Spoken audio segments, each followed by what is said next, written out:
Bonjour, bon matin. On a The Old Farmer's Almanac. J'aime ça regarder ça parce que c'est très vieux. Ça roule ça depuis qu'on fondé ça ou trouvé ou en tout cas depuis 1792.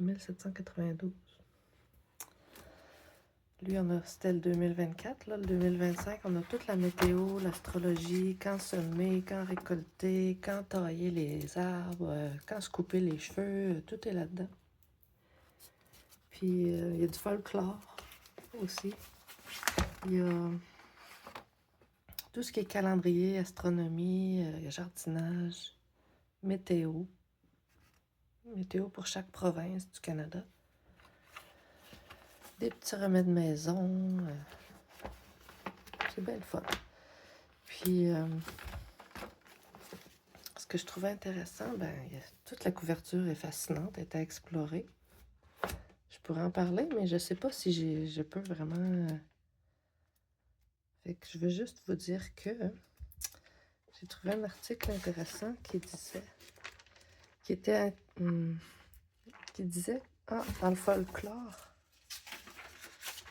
il y a un thème ici qui est abordé. Puis, il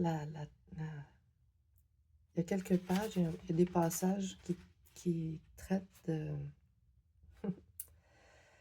rolling with the tides. Fait que là, ça parle des marées.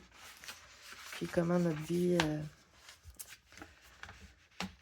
le lien entre si notre vie, comment elle est régulée par les marées, un peu. Puis là, il y a du folklore. Puis j'ai aimé ce passage-ci qui disait que les légendes, puis moi je dirais même les récits historiques, mais en tout cas, justement, ils disent que les légendes qu'on trouve dans les cultures de par le monde s'appuyaient davantage sur C'était des conteurs imaginatifs qui s'appuyaient sur l'imagination afin d'illustrer les mystères des marées.